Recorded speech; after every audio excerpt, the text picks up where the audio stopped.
Everyone, Bitcoin is $93,000 per coin as I record this, just about half of 1% below its all-time high, which probably means it will hit its all-time high either in the next hour or two or later today, or who knows, could pull back. We don't know. But someone asked me, should they buy Bitcoin on Coinbase or buy one of the Bitcoin ETFs, such as the BlackRock Bitcoin ETF, which the ticker symbol is IBIT, or the Fidelity Bitcoin ETF with the ticker symbol FBTC. So short answer is one, if you can, Bitcoin directly on Coinbase, I always recommend that. That is the most powerful, most direct way of buying Bitcoin. Now, if all you care about is the economics of Bitcoin, meaning you want the economic upside of owning Bitcoin, you absolutely can get that with the Bitcoin ETFs. They will give you the absolute same economics. What they don't do is give you the actual experience of the technology. And it really, really, really helps to have the actual experience of the technology. So, for example, if you own one of the Bitcoin ETFs, the only thing you can do with that is buy it or sell it. You can buy it or sell it, and the money in US dollars goes back into your account to buy something else. You don't have any way of transferring that Bitcoin ETF to someone else. You can't send it to a Christian missionary on the other side of the world who needs financial resources. You can't convert it into some other asset other than US dollars. It's very limited, and you can only do those things 19% of the time. So the United States stock market is only open 19% of the time, which means 81% of the time you might want to transfer value in the world, you can't because the stock market's closed. And if you want to buy more over the weekend, you can't because the stock market's closed. And if you want to sell and get some liquidity over the weekend or on a holiday, you can't because the stock market's closed. You just can't do any of the incredible 24/7 awesome stuff that Bitcoin can do with complete global liquidity. You can trade Bitcoin for any currency anywhere in the world 24/7. You can't do that with a Bitcoin ETF. You can send Bitcoin to anyone in the world 24/7. You can't do that with a Bitcoin ETF. You can self-custody Bitcoin, meaning you can hold it with something like the BitKey, BITKEY. The website is bitkey.world. That's BITKEY.WORLD.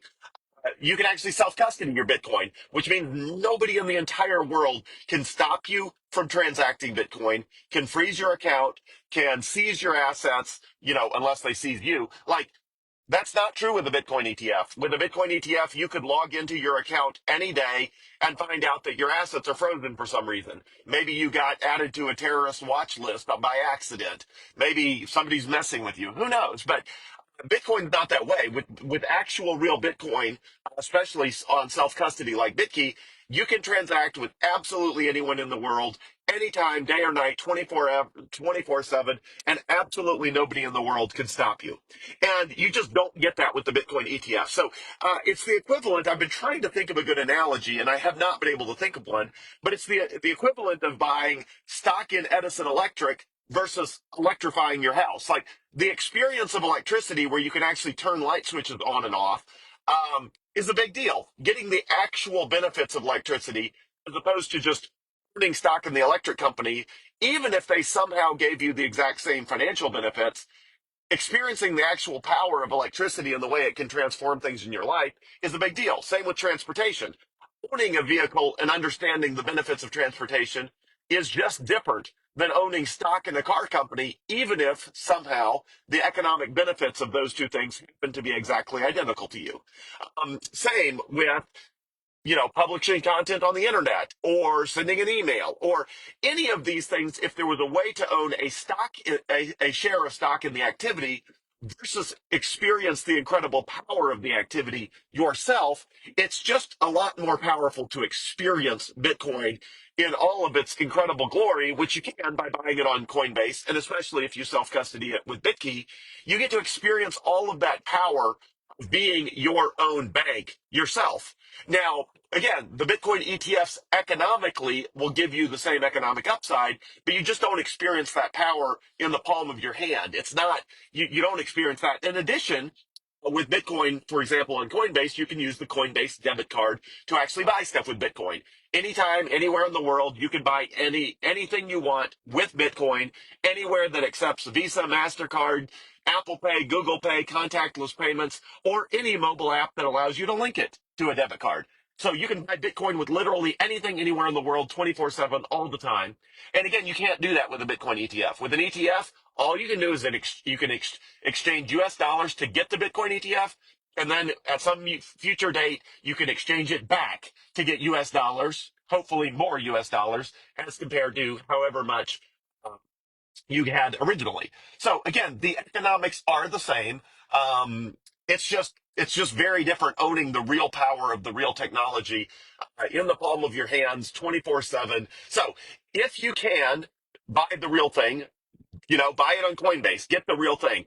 If you can't, for example, it's locked up in a retirement account and you're going to have to jump through a bunch of hoops, then sure, the Bitcoin ETF is great. For example, the entire 11 years of 401k that I earned and matched and all of that at Baumgar Corporation between 2003 and 2014, that entire 11 years, I converted to a Bitcoin ETF, FBTC, the Fidelity Bitcoin ETF. I converted that about 3 or 4 months ago at a price of 57,300. So obviously at 93,000 a coin, we are way above 57,300, and I could jump through a bunch of hoops to self custody that in an IRA. I converted the 401k to an self directed IRA, which is literally like 2 clicks. It's like extremely simple. And it helped that it was already a Fidelity 401k. So converting it over to a Fidelity IRA that I could put in FBTC, the Fidelity Bitcoin ETF, literally was like 2 clicks. It was super, super easy. I have been in a Bitcoin ETF. Now, I could jump through a bunch of hoops and create a bunch of headaches for myself and convert that over into Bitcoin that I hold in self custody. But I just don't think the US government's going to come take everybody's IRAs and 401ks away. I just don't see that happening. So, for now, maybe one day I'll jump through the hoops and do it. But right now, I've determined that the risk reward and the headache versus payoff of converting my old 401k, which is now an IRA, converting that into Bitcoin I hold in custody myself. I just determined right now that it is not worth the trouble, which means I own, a fair amount of the Fidelity Bitcoin ETF, FBTC. But again, I hold it because it's in a retirement account, because the retirement account is not as simple as just pushing a button on Coinbase. But that is the only Bitcoin ETF that I own, the Fidelity FBTC, and the only money that's in that, as opposed to direct Bitcoin ownership, is just retirement money. That's paying, and it's paying to do a different way, and it's tax advantaged, and it's all that sort of stuff. That again, I could get the tax advantage and move it into self custody. I just got to jump through hoops at somewhere like Unchained Capital, and I just don't want to do that. I don't want to set up more hardware wallets. Seed phrases. I've got way too much of that all over the place now. Just with different stuff I've experimented with before BitKey came out. So just I don't want to deal with that right now. And so anyway, the Bitcoin ETFs have their place for a lot of people. Coinbase, even though it's super simple, if you don't want to deal with that, and you have a retirement account and you just want to call your financial advisor and say, put me in Bitcoin, then yeah, the Bitcoin ETFs are magically awesome for that. And they're super simple and they're super straightforward. But again, you're just not experiencing the raw power and incredibleness of Bitcoin, where you can transact 24/7 with anyone, anywhere in the world, in any currency. You can transmit value, you can convert, you can use the Coinbase debit card to spend Bitcoin. It's just not the same. Again, it's like buying a share of an internet company stock as opposed to using the internet yourself, assuming for some reason that the economics were the same. If the economics were the same and somebody's like, no, I totally get the internet. I've never used it, but I own internet stocks, I would say, yeah, you really ought to get on the internet. Like, there's some really cool stuff you can do on the internet. Even if you get the same economics by just owning the NASDAQ, I would say you really ought to experience the internet yourself. It's pretty amazing. So that's the same way I feel about direct ownership of Bitcoin is, yes, the Bitcoin ETFs give you the same economic upside, but no, they do not give you the incredible experience of being on the very front lines of a brand new monetary revolution where the world slowly and then suddenly moves from fiat currencies, meaning currencies that are made up out of thin air by the government, by fiat, by dictate, like the US dollar, that's not backed by anything.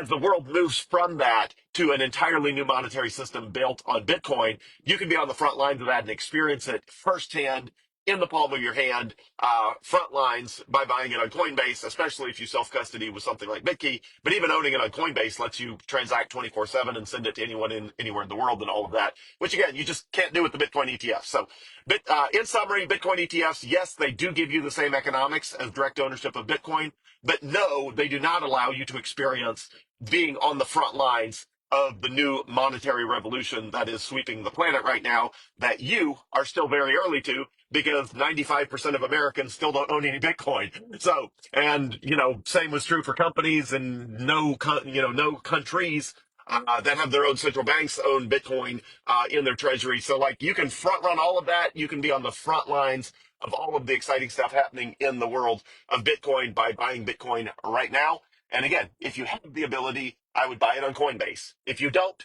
then the Bitcoin ETFs is a great alternative if direct ownership is just not an option for you. So hopefully we'll hit a new all-time high later today. We're at $93,000 per coin as I record this, but I don't know. Maybe we hit an all-time high in the time it's taken me to record this video. I don't know. My watch says we're at 93,300. So I don't know. Maybe we bumped an all-time high while I recorded this video. But not too late to buy a bunch of Bitcoin. It's still the best investment in the world, and there's still a huge amount of headroom between now and $1 million a coin, which I am certain it will eventually hit.